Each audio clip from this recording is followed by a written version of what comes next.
B'Shem Hashem Na'aseh v'Natzliach. There is a interesting question that countless people deal with every day in Am Yisrael, but don't really know how to deal with it, and many times make mistakes when it comes to it, not because of just lack of knowledge, but also because we allow our emotions to get the best of us. So if somebody told you to eat kosher, you would understand it logically that kosher animals are different than non-kosher animals.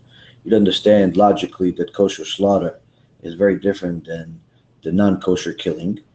You'd understand it logically that the animals are prepared differently, and therefore you rationalize and agree, okay, I'll eat kosher.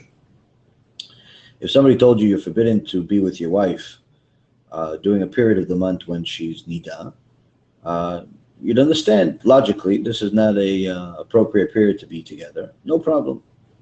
But if somebody told you that if your wife is sick while she's Niddah, because she just had a surgery of some kind, or perhaps she just gave birth and she's automatically Niddah, and you're not allowed to help her. You're not allowed to hand her any medicine. You're not allowed to pick her up. You're not allowed to assist her in walking. You're not allowed. This immediately touches the heart of people and makes it very, very difficult for them to handle and to do unless they are well aware of the halacha and the magnitude of it and what it actually means. So today we're going to answer that question, Be'ezrat Hashem, of what is really the bottom line here. Is a husband allowed to touch his wife to help her due to, while she's sick, when she's Niddah? Again, is a husband allowed to touch his wife in order to help her because she's sick, yet she's Niddah? So the Tomah edition in Siman 242 says that husband is not allowed to touch his wife to help her while she's Niddah, even if she's sick, because the husband is healthy while the wife is sick, and therefore touching her can entice her or him to start trying to be intimate with each other. And the sin of being intimate while she's Niddah is so grave that we can't even take the risk of the husband touching his wife to help her walk and stand and so on and so forth. That's what Tomah edition says. Now the Mordechai, in the first perek of commentary on Masechet Shabbat, in Siman 237, section 5, he quotes Rabbi Tuvia of Brona, and he says that those who refrain from helping their wives when they're Niddah are practicing Chassidut of drunkards, meaning that your wife is sick and she happens to be Niddah at the same time, go help her anyway. Stop refraining from it. You're acting like too stringent. You're crazy. In so many, in our language today. So you have here a machloket, a completely different opinion between two giant chachamim. How could it be? One says completely forbidden, and the other one says if you are refraining, you're like a drunk person. And these are sages from 1,000 years ago. It's not from today, or people are full of confusion. So Rabbi Yosef Karo in the Bet Yosef brings the Tomah edition, who says that it's forbidden, and he adds to it that the Ramban in 127, page 127, Nachmanides, also forbids the husband to touch his wife when she's ill, but specifically forbids a husband to check the heartbeat of his sick wife when she's Niddah. And this was when there was no such thing as pikuach nefesh, meaning that she was sick while she was Niddah, but there wasn't life risk, there wasn't pikuach nefesh. But if there was pikuach nefesh, if there was a life risk for his wife, then the Ramban, the Nachmanides, was lenient and allowed the husband to touch her, meaning in order to help her walk and do whatever she needs to do, hand her medicine and so on. But the Bet Yosef continues and says, but when it comes to the Rambam, Maimonides, it looks like he doesn't even make a leniency, even if there is pikuach nefesh. Meaning the Rambam was so stringent on this specific issue, according to the Bet Yosef, that even if there was life risk, the Rambam says it's still forbidden for him to touch her. Because the Rambam is looking at the issue here very differently, according to Rabbi Yosef Karo, his understanding, where he says that the Nachmanides is looking at the husband touching the wife is getting close to the sin of immorality, arayot. And based on the Ramban's understanding, this is a rabbinical law. And therefore, when it comes to rabbinical laws, there's no need to be stringent. And this is a place where you would want to be lenient. And that's why the Ramban, the Nachmanides, paskins that it's if there's an issue of pikuach nefesh, of life risk, then you should be lenient and help your wife. But the Rambam, on the other hand, Maimonides, he says that touching a woman that's Niddah is actually a biblical sin. And therefore, it's in a level of Avodah Zarah, Gilui Arayot, and Shfichut Damim. These are the three cardinal sins. Avodah Zarah meaning idol worship, Gilui Arayot, which is immorality, and Shfichut Damim is murder. These are three cardinal sins. The Torah tells us it's better to die and not make those sins. Meaning, if somebody put a gun to a person's head, chas v'shalom, and told him either go worship JCPenney, or go kill somebody, or go be intimate with a woman that's forbidden to you, a person must die. He's not allowed to make those sins. So the Rambam looks at someone touching a Niddah as a biblical sin of in a level of Gilui Arayot, of immorality, and therefore it's better that he die and not touch his wife and while she's Niddah. So it's definitely a place to be stringent.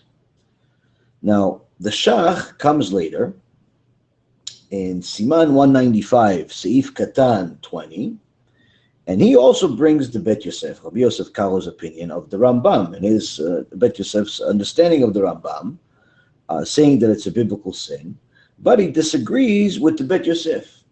Why? How could he disagree? If he's bringing the Rambam, the same Rambam that the Bet Yosef brought, how can he disagree with him? He's saying, the Shach says that he disagrees with the Bet Yosef because he's saying that the Rambam was referring to a wife that was ill, but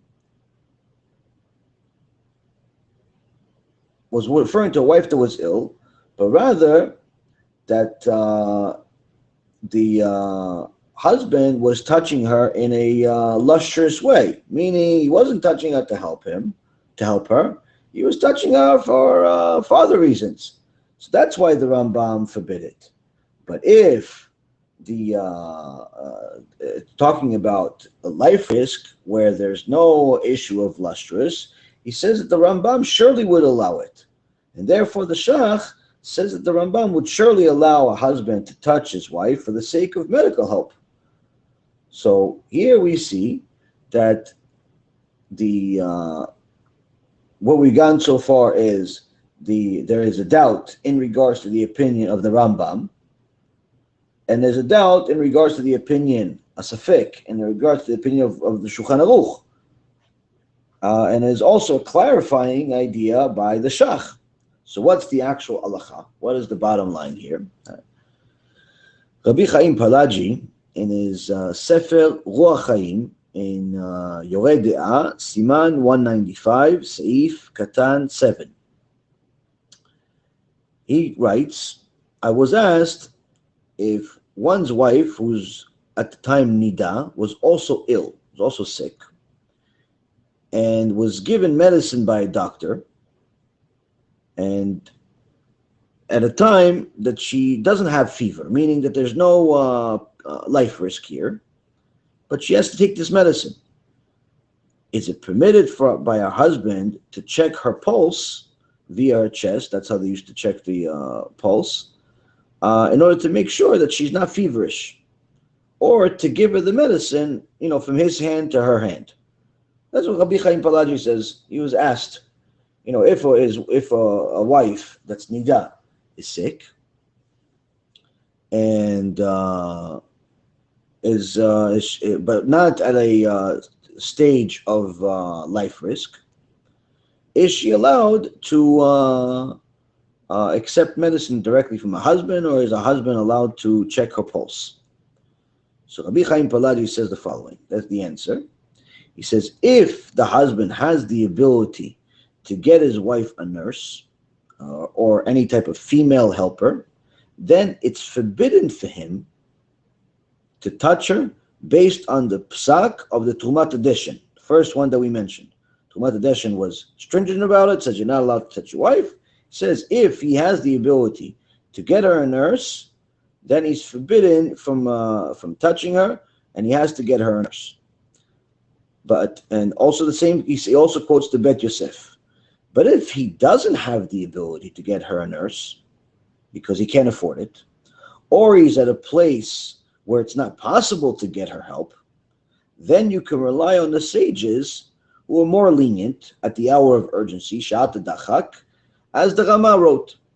So here the Rabbi Chaim Palagi writes that, if he's able to afford a helper, he has to get her helper, and he's not allowed to touch her. If he can't afford a helper, or he can't get a helper, then if there's urgency here, he could help his wife. Then comes Rav Ovadia. Rav Ovadia, alav shalom, in Sefer Taharat Habayit, in Chelik Bet, Siman Bet, Seif 46. He writes, if a wife is ill while she's Niddah, the husband is forbidden to touch her or to help her stand or even walk, even if she doesn't have anybody else to help her, because he's healthy, and it's possible that the Yetzer Hara will entice them to sin. So he must get her a nurse to take care of her as it's appropriate. So here, the Rav Ovadia, first part of Rav Ovadia, he's in essence quoting the Tumat Adeshin. He's saying that the person's forbidden from touching his wife, but even more so, he's saying that even if there is nobody else to help her, because of the fear that they'll sin, because this is such a big sin. But in a situation, Rav Ovadia continues, in a situation where there is danger, that if he doesn't help her, there could be a life risk, then there's room to be lenient, because such touching, when there's danger, is not possible to be lustrous. Meaning, as the Shach says, this is in what he's saying here. He's saying that, if there is a danger, a life risk, where the husband is not thinking about lustrous things, so surely you could be lenient, and the husband can help her. Now,